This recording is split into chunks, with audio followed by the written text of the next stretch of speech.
Hey folks, welcome back to another video. My name is Matt Kuda, and today we have the official announcement on the A7R V from Sony, and here are the specs you've been waiting for. The processor, 61 megapixels dual Beyond's XR processing, a separate AI processing unit. Now this is separate from the processor itself. It's going to have pose estimation technology, better tracking of distant objects. What does all that mean? Real-time human pose technology. It recognizes the position of the head, the arms, the legs, and so it can better determine what to focus on. Better tracking of distant subjects from the front of the face, the side, and the rear, and so it's going to be able to track better and be able to figure out, what is a person and what is a tree and all that kind of thing. So lots of AI technology. As a matter of fact, Sony deemed this session for this camera evolved imaging intelligence. So that's what they're touting as the main thrust of this camera. It's going to have 60% increase in human eye detection and face detection, a 40% increase in animal detection. What that boils down to is better tracking of birds, insects, cars, trains, and aircraft. This is what we heard leaked to us last week or the week before, and it's holding true. Most of the leaked specs that I gave out on the last video are still holding true with a couple caveats. Okay, so we've got image stabilization, 8 stops of image stabilization. We were told 9 stops of image stabilization, so we lost a stop there. I don't know, Sony. I think you could have done better on that one. The LCD monitor. Here's one of the best features of the A7R V. It has a fully articulating, pretty much. It's a 4-axis multi-angle, they call it, which is another way to just say, hey, it's got that cool flippy screen. So it's the one that Canon's had for so long, with some minor improvements along the way for Sony. And I think we're going to have a much, much better screen for the Sony A7R V. Okay, so we've got 693 phase detect AF points covering most of the screen. I don't think there's any news there. I think, obviously that's been evolving over time, and we just expect the full screen now to be AF phase detect.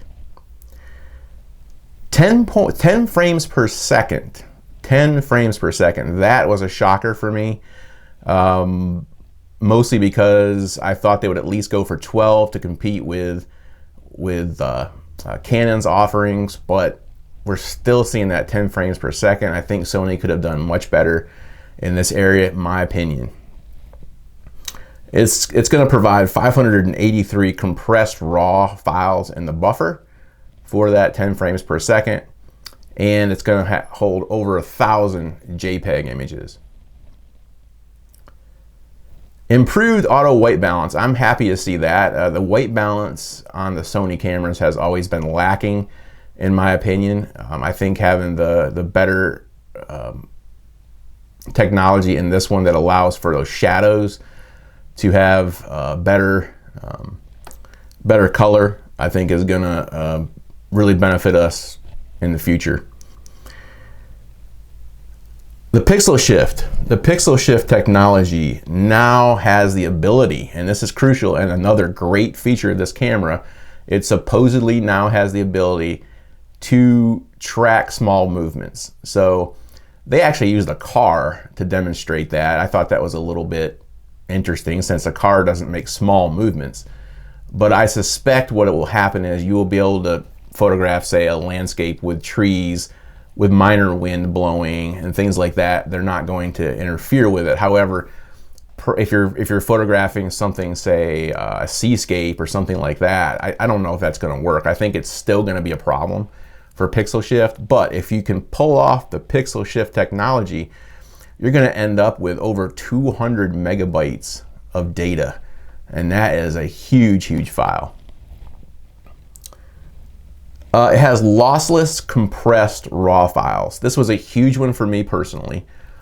I have to use compressed RAW because I do a lot of birds in flight. I do a lot of fast action photography.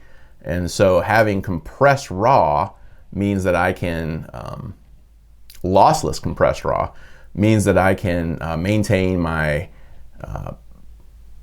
my contrast better. So the difference between the brightest points and the darkest areas and that dynamic range that's involved there, now I get pretty much the full dynamic range if I'm reading this correctly. So I no longer have to worry about using uncompressed, although probably, I'm just speaking off the top of my head here, probably uncompressed, if it's still available in this camera, will offer any maximum benefits that are possible. The cards, we still have the dual CF Express Type A cards here. I think a lot of people were hoping for Type B. It doesn't matter to me. Type A is fine. I think expense-wise, it has to be considered because this can also handle the traditional SD cards. And so I actually like this better myself. The body is made of magnesium, of course. I would expect that. But it's made with recycled plastic. They made a big deal about this on the video, on the announcement, and they're really trying for this zero initiative where they no longer use, they're more green, if you will. And so they're using a lot of recycled material. Their plants that make the Sony A7R V will be all renewable energy versus, of course, coal-powered plants and so forth. They showed photographs or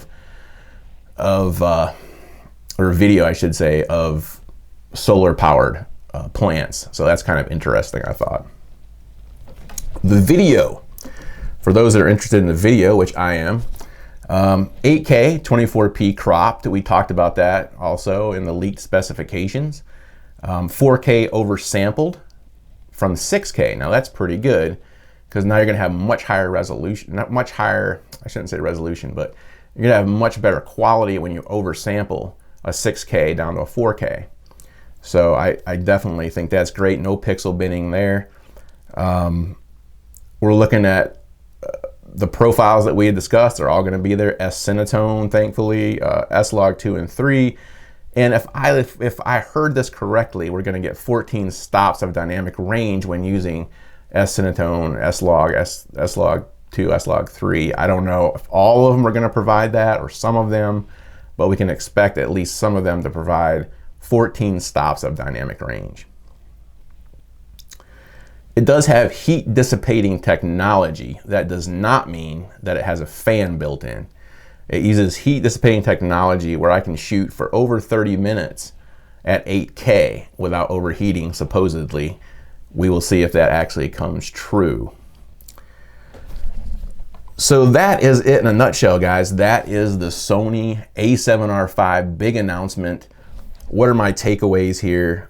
I think the big takeaway is the AI processing. How do you quantify that to people? How do you quantify the AI processing in terms of what's my benefit, right?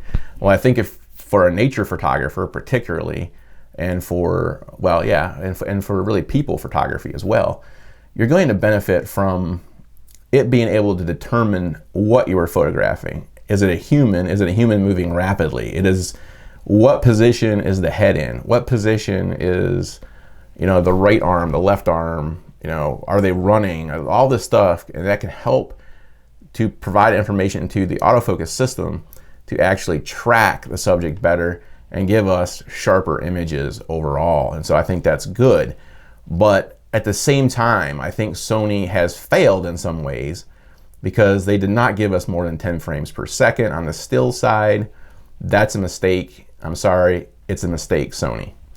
From a marketing perspective, I mean, 10 frames per second is fine for me personally, but from a marketing perspective, I think it was a blunder. I think they should have gotten it up to 12 frames per second. That's just my opinion. For me, the other big one could be, potentially could be, the lossless compressed files, as we just talked about. And then finally, for me, the pixel shift technology. If it truly is better than the old one and it can track movement to some degree, It really depends on how much movement it can track, and because this could be a huge thing for people who want to photograph an image to be, you know, wall sized, for example, and maintain a lot of detail. This could be a big breakthrough on that front.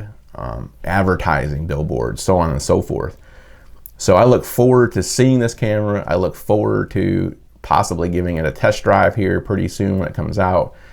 And I want to thank you for listening. Make it a great day and get out there and enjoy nature. Bye-bye.